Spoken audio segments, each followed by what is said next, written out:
The Three Wise Men podcast talking about Britain going forward. Only the other day, the Muslims were breaking their fast for Ramadan in Windsor Castle. What? And the king approved of it? Surely not. What do you make of that, Danny? Well, first of all, I don't really know the king. We're not in the best speaking terms. However, I have heard people recently talking that as far back as 1996 that he actually became a Muslim.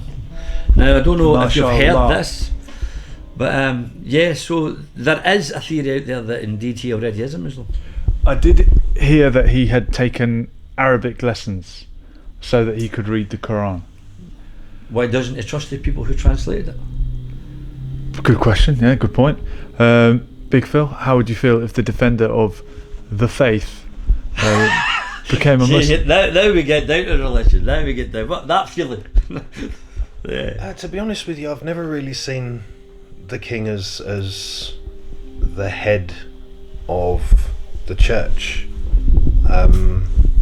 Jesus is the head of the church, and God is God. And but defender of the faith would be of faith. Defender. I think he wants to be of faith. Plural. The first one to do that. The rest of the royals sworn in to defend the faith, the Christian faith. But this one, when he did, I believe, because I tried to look out for it, that he swore in to be the defender of all the faiths, not just the faith. Does this come back to the one world religion that we're talking about? Well, yeah, it says that towards the time of the end that there will be a one world government, a one world religion, and a one world currency. Is that Christian belief? Yes, in the Bible? I think it's an Islamic belief as well, because there's a lot in the Quran belief about the time of the end, the time that we call the Revelations. There is a belief that there will be an Antichrist will come, as is mentioned in the Bible also, and different people have different interpretations. I know a sheikh that we've shown on this channel many times, Sheikh Imran Hussein, who talks about ilmu akhir zaman, the science of end times. He's very big on warning about this one world government to come, that the Antichrist in the Islamic tradition, he's called Dajjal, or Masih Dajjal, the false Messiah. Not that when people say Antichrist, they think it means he's against Christ, but the word anti means false. I have a different so he's impersonating the Christ. Not that he's against Christ, he's impersonating the Christ. So this figure will come and will claim to be the Christ. Some people will follow him, some people will not, and possibly he's going to lead a one world government, one world religion. Can I say something? Because I understand what you're talking about in your Antichrist. I understand how you're saying your Antichrist. That's not my belief what the word Antichrist means. The Antichrist was a potion that you would give someone, a medication, and you would Christ it by all means. So you'd rub it into their eyes, and then that would make them almost die. It would look as if they're dying. They were on a trip that was called the Mysteries. So they would go on a mystery and they would be thirsty when they grew up. They'd be desperate for water. It would really dehydrate you, this. So you'd have to give them so they've been Christ, then you'd have to give them the Antichrist. It would bring them back. Now when they gave somebody this, now this is from the old Greek language. There's a professor, Dr. John Amen. Was it David Amen? Because he dropped the name David because what it meant in the Bible. So he read the old text, and he is a professor of ancient Greek, and he's a professor of pharmaceutical things, medications, etc.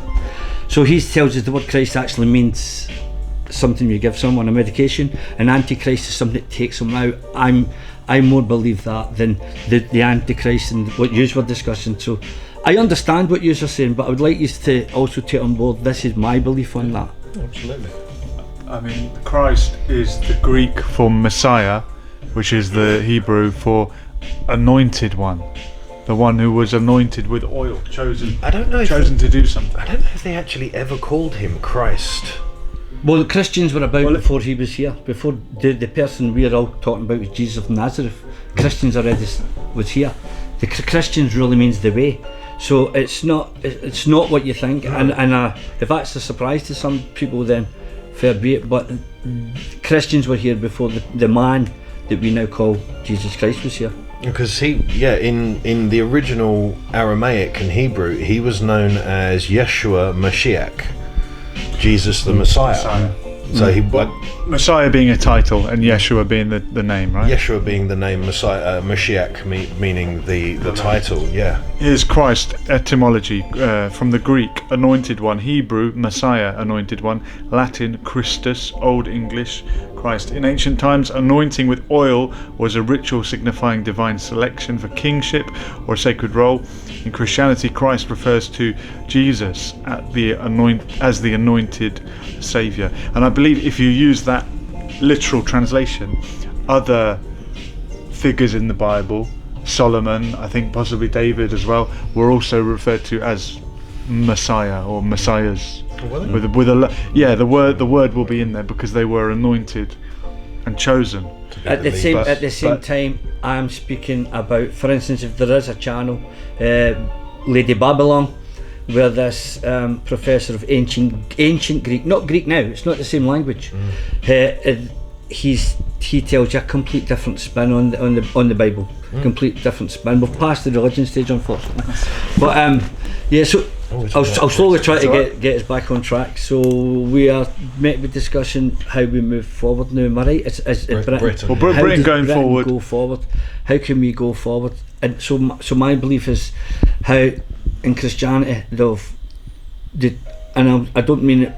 I mean, I'm saying tweaked the Bible, they tweaked the Christianity, so it evolves as our knowledge evolves. We know more about the stars, we know more about the universe, we know more about the body, and the Christianities, they adapt to that. And for instance, if you look at and I don't mean to laugh if you happen to be Church of England or the Protestants, please forgive me, and because they will change things now, so all of a sudden we have women priests and women who are gay. What is a woman? Teaching. Well, there we go. Censorship is the next episode. This is the problem we've got. So what I'm saying is that the Christianity seems to change with the times, and of course the New Testament is different from the Old Testament. There's certain things they don't agree on.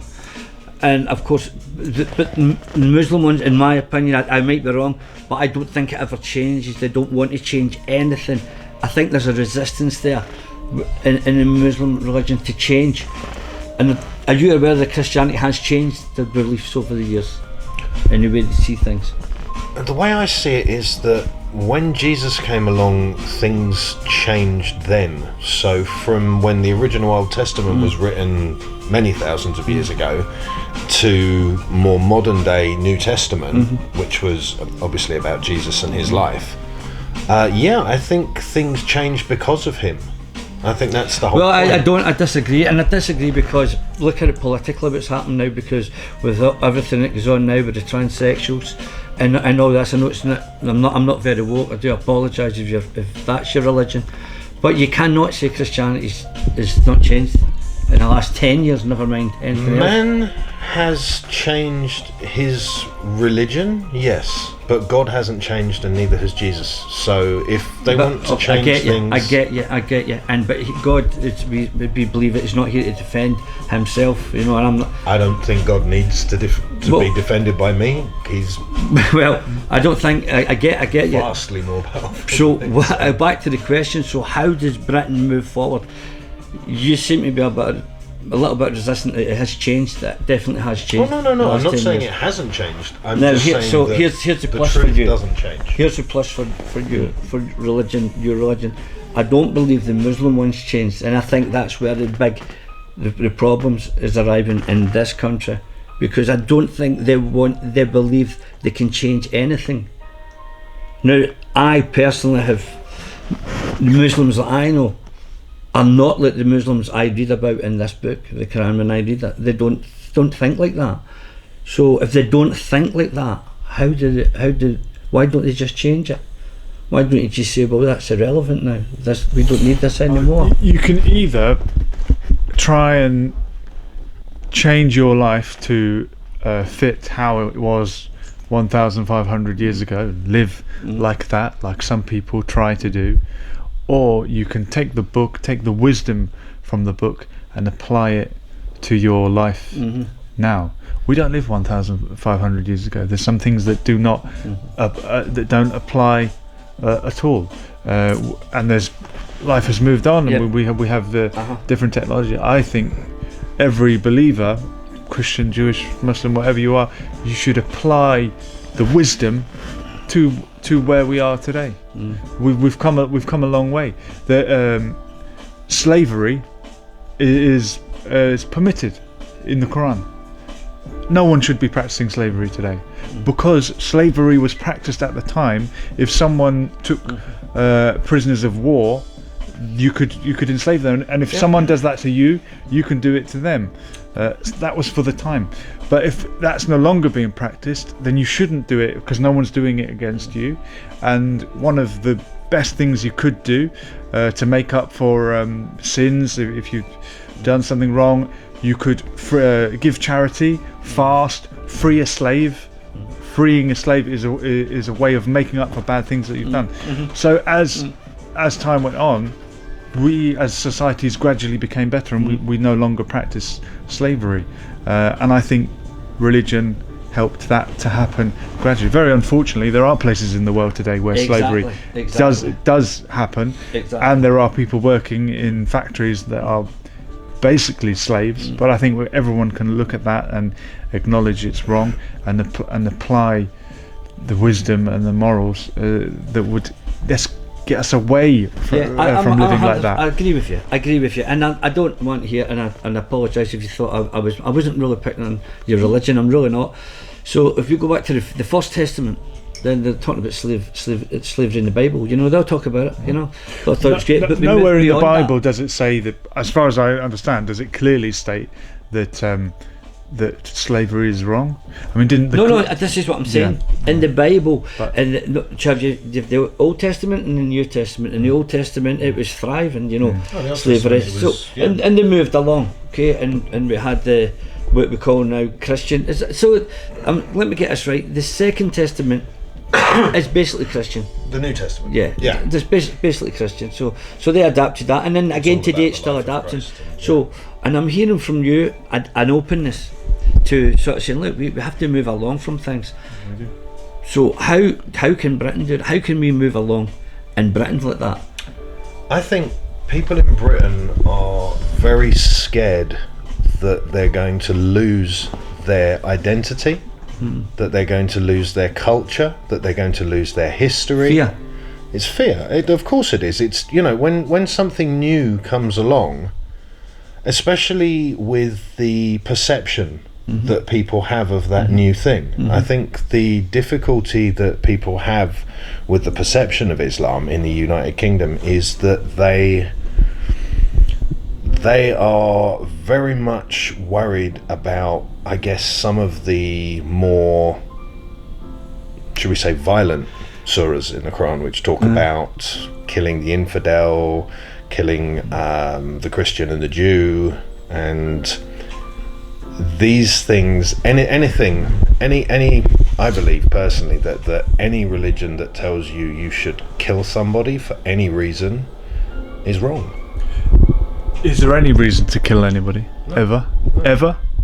Why should Well, there has to be. There has to be self-defense. Christian has to do it as well. If it happens in self-defense, see, this is a mistake I believe that was also where it says in the Ten Commandments, "Thou shalt not kill." If you read the original text, it says, "Thou shalt not commit murder," which is very, very different. Right. And yeah, I think if someone is trying... How can you define the difference? I'm sorry, I've just lost a little bit. Oh, so murder killing is someone and murdering someone is different. Murder is a premeditated act against somebody who is unprepared for it. If you are, you know, like sticking a knife in somebody just for the sake of doing so, or saying... That would be murder. Yes. So to react and have reacting battle, is self-defense. It's a completely that different would be thing. murder. No, it wouldn't. To react. So that's killing. It's not even classed as murder in a court of law. If you react to something and someone attacks you with a knife and you defend yourself and they go down, it's called manslaughter. Okay. It's a very, very different thing. Is it murder? No. I mean, it might be manslaughter, or it might be justifiable killing, isn't You that say the word? tomato, Self-defense. I say Or it could tomato. just be self-defense. Yeah. No, I do think there is a big, Reasonable big force. difference between murder and if somebody comes up to you in the middle of the street and sticks a knife in your neck, they have murdered you. It's very simple. If someone comes up to you in the street and tries to stick a knife in your neck and you throw them to the floor and that knife ends up in them, that's self-defense. So I would say that it's not murder. I would say that all behaviour is acceptable in some circumstances, regardless. And now I will listen to Christians saying the same, because love has to come first. 100%. So if Julian, I've known Julian for a while.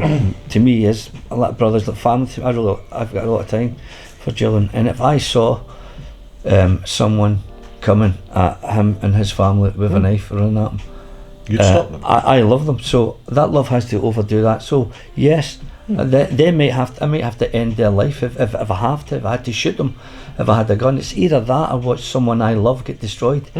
So for love, you have to. You see, the problem here with the word fear, which we talked about, the fear of what's going to happen with if our culture changes. Well, look, it's an inevitability. Look, all it's cultures inevitable. change. It's inevitable. I understand. But here's my thing. It's fear. To me, this is what all religions are based on: fear. Because if you don't do what I say, then you're going to go to this bad place, and it's going to be a very, very bad place. You know. And here's another thing. Let me ask you both a question, because you're the religious men. I don't follow a religion. So let's say. I'll ask you the same question, and you can decide who's going to answer first. So okay, Rock, paper, go seriously, go do it. Let me see, because I don't want to pick anyone. I just want to see what your answer is. Go on, you go first. Go on, rock, paper, Rock, paper, scissors, shoot. You got it. Okay, so who's first? Who's going first? I forgot the question now. Great. So the question's this. So I'll say it to you first as a Christian. Well, you want, it's your choice. Do you want to go first or not? Just give me the question. So the question is this: if I know nothing about Christianity, right, and I live my life, and I live my life a happy life, and I cause no harm to no one, and the time comes for me to off this planet, am I allowed into heaven? According to Christianity, no. Wow, isn't that a thing? I'm not allowed into heaven. So up until 2,000 years ago, would I have been allowed into heaven? Up until 2,000 years ago, it was a judgment based on. Okay, actions. let's go back again if we're going to play games. Right. Let's go back 5,000 years. At what point was I not allowed into this heaven? Until Christ came to earth. So nobody. Hold on a second. So nobody went to heaven until Christ came down. I have absolutely no idea. I'm not God. Okay. So let's say I don't know. So let's say you now The tell only me. thing I can say from my own understanding of it is that until Christ came to give his life to commit the ultimate sacrifice on our behalf, everybody was judged by their actions and their motives. And but I did say that. I did say I live a peaceful life and I live a full life. So if you Am I allowed lived in heaven? 5,000 years ago, then you would be What sitting... if I live now? Sounds like we're better off back then. Exactly. So what if I live now? Maybe not. You see, I think God did a mercy. I think too many people were actually not making it in. I think it was a case of he was losing too many people. I can't. That's why Christ came here, to basically give people a free ticket. It's basically his way of turning around and saying... Why is that ticket only available if you believe in it? Exactly. Why can't it just be for everyone? Wait, hold on. What if I'm Because autistic? if you don't accept what is being given to you freely, Okay. then you're refusing it. So you see this religion that I don't agree with. So I've got an autistic daughter, so she'll never go to heaven. So let me ask you a question, my friend, and from your religion point of view. So say almost the same question, but I'll do it slightly different. So now you would tell me about the God that you would worship would be Allah, yeah, and I say I don't believe in Allah. Am I not allowed into this kingdom? Is it still a kingdom of God? It's both still kingdom of God? I think so. I don't know. By the way, I'm not an expert on anything, and many people will disagree with my opinion. That's right. That's right. And Allah is the Arabic word for God. Okay, Arabic brilliant, speaking Christians. Brilliant. believe in Allah. So we can just Jesus say on the Allah. cross said, Eloi, Eloi, Okay. lama sabachthani, why have you forsaken me? My God, why have you forsaken There me? you go. Yeah. Aramaic is very close to Arabic. It's a cousin language. yeah. So Allah, it's the same word as I understand So, it. So would that be allowed then? there's a lot of Muslims who say no, Muslim or nothing. That's it. From what I have gathered, there is some hadith, the traditions of the saying of the Prophet that people recorded, that mention people that lived in a time where there was no access to the message, people who didn't know, they may be given a different challenge before God, and in fact God may even on the day of judgment command them, walk into the fire, go into the fire, and those that obey, the fire will be made cool for them. And there's even one of the very seen as quite a conservative scholar that a lot of the Salafis follow. I think Ibn Taymiyyah, very conservative, very sort of extreme on some issues. If I'm correct, he interpreted one verse of the Quran which says about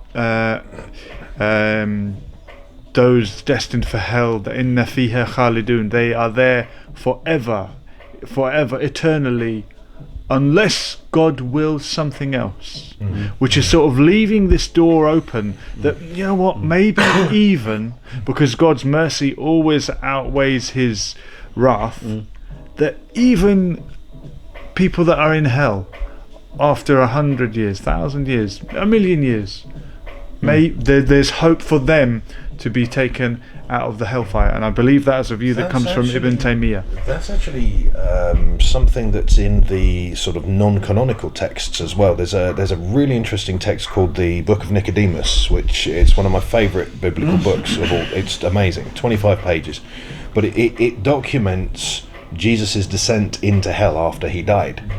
And it basically says, after kicking the doors off and pretty much beating the crap out of Satan and Hades, he then turns around to everybody in hell and says, if you want to follow me, let's go. And he emptied hell. Right. At that point, he emptied it completely. So yeah, I agree with you. I like the philosophy that God is so merciful that even if you have done enough bad things to go to hell, then he will at some point turn around and say, look, here's a way out. And for what you were saying about Pauline, it's working with loads of kids with disabilities. I know you over did. the I know you years, did, my friend. I know. something that went through my mind as well was the same thing. And I think that, I don't know if this is 100% biblical, but it says God is merciful, and Christ also said, suffer all the little children to come unto me. Now I class all of these people who have profound learning disabilities to the point where they are innocents, that God would not condemn them. I don't believe that a merciful, loving God would condemn a child or anyone who is Hold on. I get you. who has I get you. not the capacity But to reason can for we back up themselves. a bit, because first of all, I wanted to know the belief from the Muslims. I heard the Christian belief. You basically said I couldn't go to heaven. Yes, unless he was merciful and things. But I didn't say to you, I said to you if I don't know anything. The question I put to Julian was, if you told me about Allah, would I? Now, I know Julian quoted a hadith. There's 5 different hadiths, am I correct? Oh, there's Do you know what hadiths are? Yeah, I'm not an Not expert, sure, but there's is it? there's different categories of how authentic people Sure. believe it is. I remember one time I'm not an expert. speaking to you about it, and I remember you said that a lot of Muslims just focus on the Quran, and some other Muslims also believe. And I'm not an expert on Muslims, but what you were quoting, was that from the Quran or was that from the hadiths? Initially, the idea of people that lived in the time or in a place where they didn't hear a message from God, that they would be given a separate judgment, and the quote about the fire being made cool. That's from Hadith, as I understand. Okay. As I understand it, the other verse about being in the hellfire forever, unless God wills something else. That's from the Quran, and one of the scholars interpreted that as leaving the door open. Okay. So you have a similarity there, because they believe in the Christian one says that there is a possibility because it has been done before. Yeah, exactly. Christ did it before, and the Quran says that it can be, even though the difference be so the only difference was I said if you told me about Allah and you told me about the kingdom, that was the only difference. But you both had almost the same thing in the literature. There is, you can get lenience or so. What you mentioned about like the children, Mercy. I think there's a category of person that they refer to as the one for whom the pen has been lifted. The good deeds and the bad deeds are no longer being recorded because this person is innocent. They don't have the capacity to learn like right from wrong like other people might do. So this is where it comes to me, right, with them. I think he's a two lovely guys. I know he's quite well now, and he's got really kind hearts. I just don't see. I think this is a bloody mess what's going on in this country, because people are coming. We're all believing all this stuff. So here's my take on a God. There is no. He wouldn't make mistakes like this. So first of all, this is all about the material world we're discussing. This material skin. Yeah. We're talking about this world. You're talking about gates getting kicked down with Jesus. They have to be material things. Right. So, but what I'm saying is, if there was a God that created the way that it appears that you both believe that Allah, and I'm going to say Allah because to me it seems like it's the same God. It really does. It seems to me it's the same God you're talking about. You're just getting caught up in debating over. That's my opinion. But there is no way he would make. He would say this. I just don't think he would do this. I don't think he would do this to create a situation where if you're bad you're going here, if you're good you're going there, and you have to have this belief and go through your life with this fear. And again, because the Christians are supposed to pray every 3 hours. Are you aware of that? 8 times a day. That's how the nuns will pray in the monasteries. It's every 3 hours. They hardly bloody sleep. So you think about it. Never seen that in the Bible. Well, that doesn't matter. I'm not here to tell you the Bible, and it's the difference that none of us are down here quoting anything from anywhere. We're just doing a sub-hob. But that is that you can look into. If you've got Spears Corner, go to talk to the Christians up there, and they'll tell you might be praying 8 times a day. I think God's very narcissistic if you have to pray to him. I've got children. I would never tell them they have to talk to me every day, and I don't get it. And these are all religions seem to do this. They seem to pray, and I just don't get it. I don't think a God would be so narcissistic to do that. Why would you do that? I don't think it's narcissism. I think what would a God need from us? It would be a God. Why would they need anything? I just see it as talking with my father. For me, it's a case of being able to chat to him all the time, at any time, is such an amazing thing. And having seen the incredible things that have happened from chatting to him, from healing to the most incredible things just randomly turning up that I've needed out of nowhere.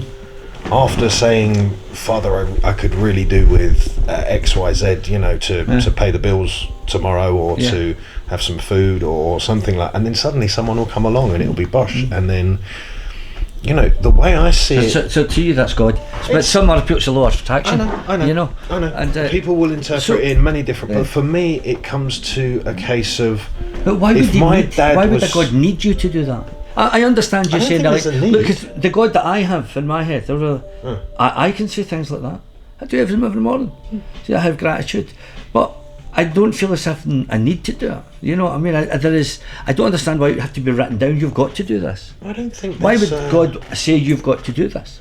Actually, in I think it's Ephesians, Paul turns around and says, "Pray continuously in all things." So it's basically just having a permanent conversation with God. Depends what it means by the word pray, doesn't it? It means talk to yourself. Talk to God. So that's what I just don't get it. Why would an all-knowing God ask people to pray to him? Why would they do that? Why would he need something from you like that? I don't think he needs anything. Then why ask you to do it? Why ask you to do it? Because when we talk to him, we're interacting. It's like, look, if I had a child and that child never spoke to me, I wouldn't know what that child needed. I wouldn't know what that child wanted. And if I just spontaneously went, look, there you go, there you go. That doesn't make sense, because your God's supposed to be all-knowing. Yeah, he's all-knowing. It just doesn't make sense. To actually ask for something, Jesus turned around and said, you do not have because you do not ask. Okay, there we go again. So, and what I mean is, what about you? So you're Allah. You have to pray to Allah. What is the purpose of this? What is the purpose of this? Talking to your father. But it has to be. I know. So I think Julian has to do it 5 times a day. You Christians, monks, nuns will do it 8 times a day. I just don't understand why it's so. I don't know. Why is it so perky?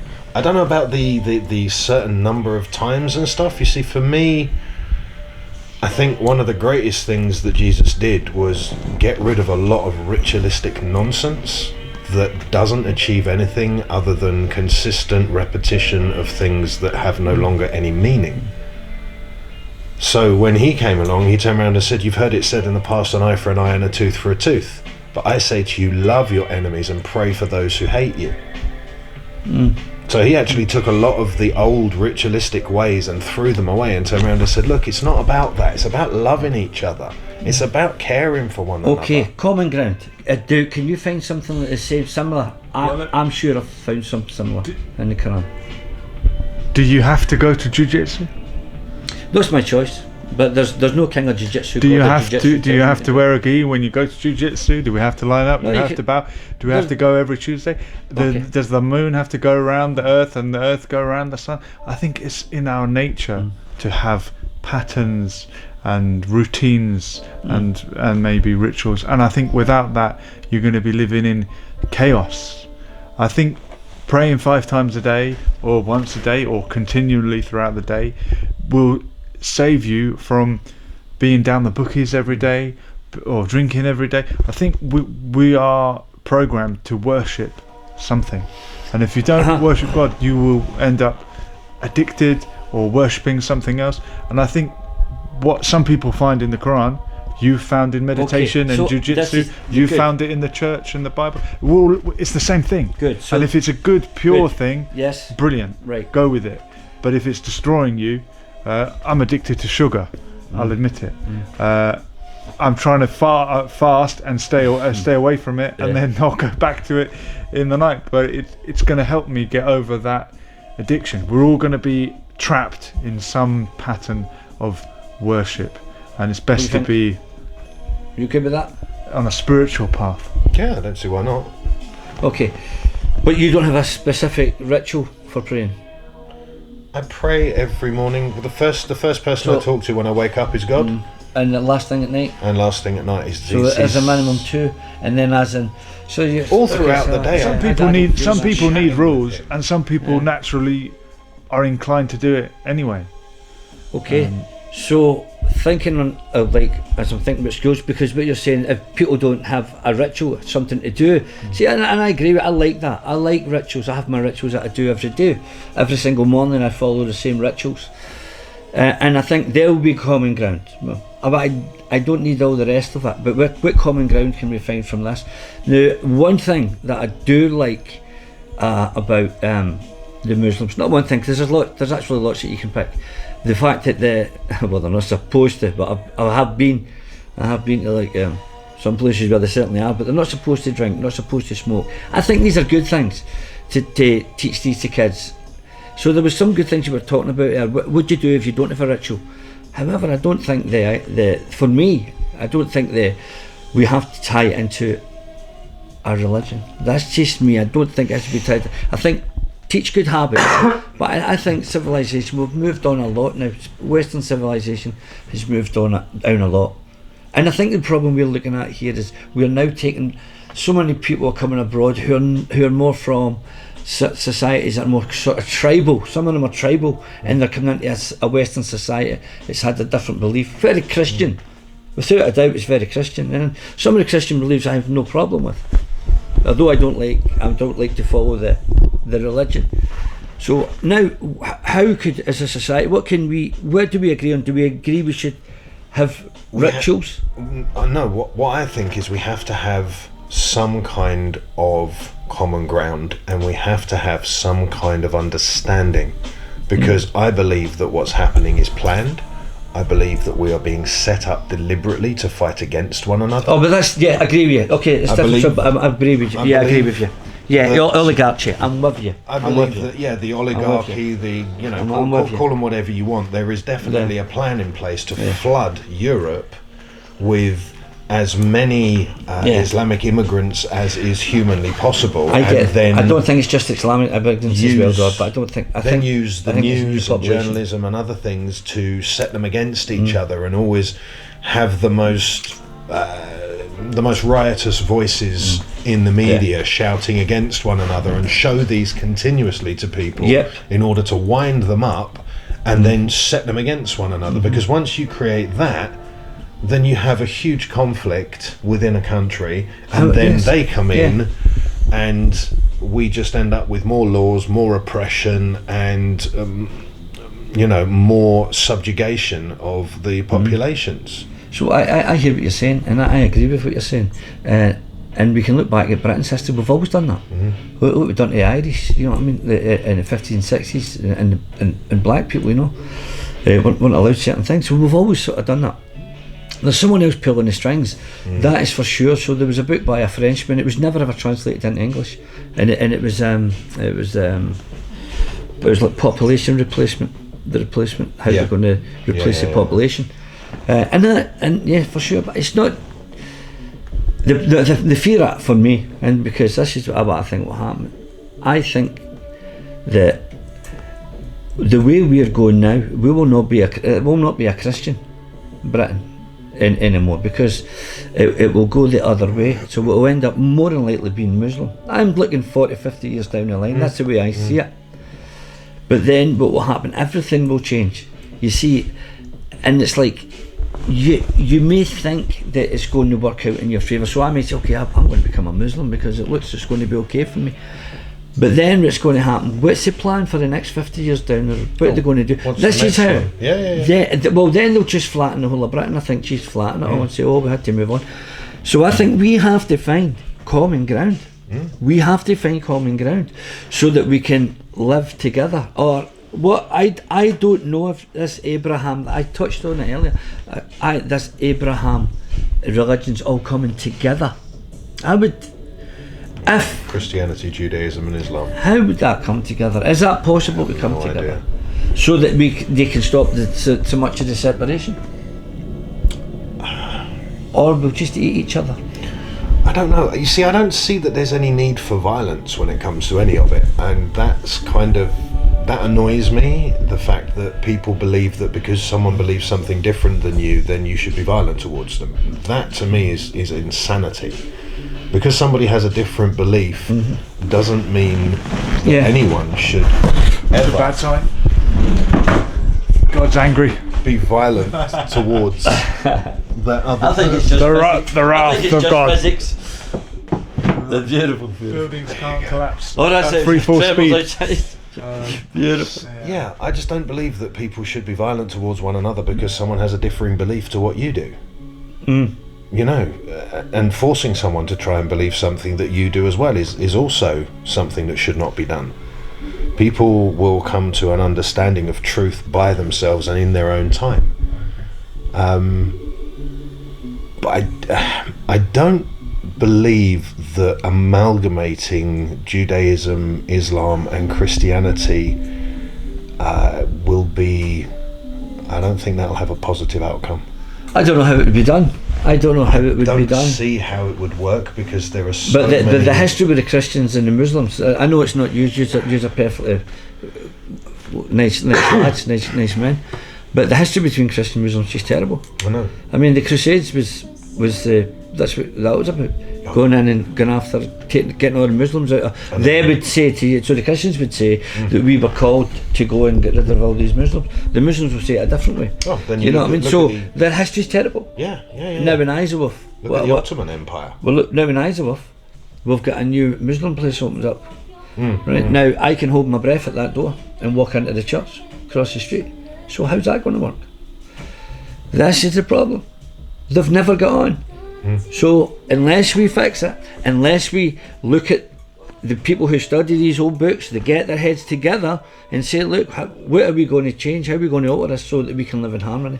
Because if you can't live in harmony, if every time something happens you take out your book, say, how do I feel about this? And you go down there and read it, and now I can't like that person. It's disastrous. It's disastrous. So what is the answer? What do we do? Honestly, I don't know the answer to that one. I've got many Islamic friends who I enjoy having some very in-depth conversations with. We don't agree on everything. We agree on different things, disagree on other things. But to me, it's reasoning. It's interesting discourse. Just because we don't believe the same things doesn't mean we can't be friends. I mean, you and I don't believe the same things, but we've been friends for years. Yeah, I agree with you. It comes down to the individual. I think the difficulty is when you have people who are on the extreme of both. Extreme end of things, who want to dominate everything and push their perspective, their individual perspective, onto absolutely everyone and everything. And you can't do that because every single human being thinks differently, has been brought up differently, has different filters through which they see the world, and the way that they interact with the world is completely different. So I think to then turn around and say, well, if you don't believe what I believe, then I'm going to kill you.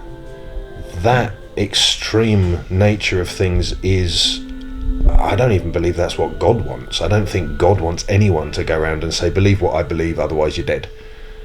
But it's all done. I would have to step aside from that. But he does that anyway. Believe what I believe from what you're saying, or you go to hell on your side, and you said something about something's going to be burning on your side. So it appears this God's doing that. See, I don't think God wants that. Someone explained that to me once. To me, we adults, all these people, religion, are just children playing in the playground here. You know, a very dangerous game. Definitely. You know, very dangerous game. Someone explained it to me like this once. They said that God has a place. Now you can call it heaven, you can call it what do Muslims call it? Jannah would be heaven, but that's not where God resides necessarily. They say that he's on the throne. He has a throne. He has that arsh. I don't know if this is literal, symbolic. I'm not an expert, as I say. Don't quote me. Let's say, for the sake of argument, that God has a place, and let's say this place is a hotel. It's a huge, big hotel. And what Jesus has done is he has put your name down on a card, left it at the front desk, and said, there's a room for you in the hotel. All you have to do is go in, just give my name and then your name, and there's your keys to the room and whatever else comes after that. If you choose to accept that, then cool. If you don't, cool. It's your decision. It's a free gift. It's not something that's forced or anything else. It's a case of, look, here is a free gift. If you want to take it, great. If you don't, great. It's your decision. If you've been born in a different time in a different place and you'd never heard of the Bible, how is that fair? If I'd been born in a different place in a different time, I don't know. I guess I'd think differently to the way I do now. If you brought up in a different culture, but God would punish you for that. God would punish me for what? He'd send you to hell for not being a Christian, for having the misfortune of being born in Tibet. No, if I'd never heard of Jesus, then it wouldn't make any difference. But that's, you see, this is the thing, because I wouldn't know what form of Christianity you're coming from, because it's not how it's. If you read the book, for instance, there's a book called The Awakened Day, which is a lovely book. It's not really about religion, but it does touch on it. Because they talk about the happiest people in the world. They say, wear no clothes. They're just tribal people. What I mean by that, I mean from the Amazon jungles to the African deserts, and over a long period of time, all the studies on these people and how they were. And by the way, they had one thing in common: they all prayed. But do you know how they prayed? They all breathed together. That's what it was. They breathed together. This is, to me, I'm with that. I'm with it. However, what they did say in the book was they was talking about Christian missionaries who went there. I'm not picking. I'm just telling you. And the Christians would try and preach them about God. They learn the language, they would stay with the people, and specifically this was Amazon, I believe. But then he would say that once he tells you, the funny thing was, if he tells you about Jesus and you don't accept Jesus, you couldn't get into heaven. And I thought, well, don't tell them, just don't tell anyone. That's sorted, no problem. Now I thought when I read the Quran I got the same sort of thing. I heard the same thing from the Quran. Now, I'm not going to quote things here because I don't want to do that. But it was basically saying once you've been introduced to Allah, if you don't think with Allah, then all of a sudden I had to pay taxes, or I would suffer death or things and all this. And I thought it was a terrible thing to do. So I think it's a terrible thing when you're using fear on people. So I don't think a God would do that. So let me just say this. I don't believe a God would do it, because I believe that you're God, my friend. I believe you're God. I believe this. Because when we die, we become the one, my friend. We are just, this is us experiencing ourselves down here. This is all what's going on. This is why I don't argue when you say Jesus is the Son of God. Fine by me. It's funny you should say that, because Jesus actually said something very similar to that. There's a verse in the Bible that's always kind of blown my mind, and it's always made me go, do we really know what's going on here? Do we have a clue what's happening? Now, there's something that always occurred to me. If we are sons and daughters of God, we're sons and daughters of the Creator, then what does a son or a daughter, so your children are going to grow up and have similarities with you. Why? Because they have your DNA, because they were created in your likeness. Now, we were created in God's likeness. And Jesus turned around and said, you are sons and daughters, you are gods. You are sons and daughters of the Most High, but you will die like mortal men for your sins. Now the message there is, don't sin. Don't do bad things, don't do evil. I think that's something that whether you're a Christian or a Muslim or an atheist, you can say, don't do bad things. Don't kill, don't steal, don't covet someone else's wife, don't have affairs, don't do don't do bad things. That is definitely common ground that we should be able to come together and say, don't do bad things. It's very, very simple. If people lived by very simple rules of don't do bad things to other people. Yeah, I get you. But you have to qualify what's bad. Like, you don't steal. Why shouldn't you steal? Don't wear a silk garment mixed with another. What is it forbidden in the Old Testament? Wearing silk with another cloth. Yeah, actually. What's bad about that? There was a guy I was watching something about this the other day. So crazy laws. No. This actually blew my mind. Did you know that polyester and nylon and other garments? There was a guy who did a frequency test on these materials, and it turns out that they have the same frequency as a corpse, as a dead body, which is like 15 hertz. Whereas natural materials like wool and cotton and things like that, they have 100 hertz frequency, which is the same frequency as a very healthy, vibrant body. And they really there is ancient wisdom in these things. Yeah, because I always look at these things and think to myself, so this is energy we're discussing now. Energy. I believe there is real wisdom, but we just don't see it. We look at it and just go, no, why would you not wear two garments of different? And this scholar actually sat down and went through it. How long we got? Hang on. We are into the final 2 minutes. Final 2 minutes. What did we actually get to? Did we almost back to religion again? Did we not? It all comes back to religion. I think we found a common ground. What was the common ground we found? Don't do bad things, I think. Yeah, don't hurt other people. But yeah, we'd have to be. I think you can get on. You can reason together without having to say we're all the same religion. We're not. We're all the Abraham religion. I think you can have a collective understanding of certain rules that you agree to as a society. Yes, there will always be exemptions to the rule. There will always be things that you will have to go out of your way and say, well, that was something that needed to be done. I'm exempt. But I'm exempt. But having saying that for years, having a collective set of guidelines that will help foment peaceful and positive interaction seems like a much better way of doing it. But that seems like we're just saying law. So you're just saying law, but as people, as they say, the common man, what can we do? Common law. I think common law, not because everything else just gets really complicated. Well, but unfortunately, it would have to be a law, because we know there's been laws passed recently which are actually discriminating against the British Indigenous people. Insanity. That was, what's today's date? About the 8th? 8th, I think. That was only last week or so. Yeah. That nonsense is going on. So I don't think we can rely on law. We have to rely on the public. We have to live with each other. Yeah, some sort of commonality between us all. We have to teach our children how to go in. And then again, we never even got to touch on how we could help his school situation. But Part 2. Part 2. Join us next time where we'll tell you the difference between law and legislation. Legislation, yeah. Let's go.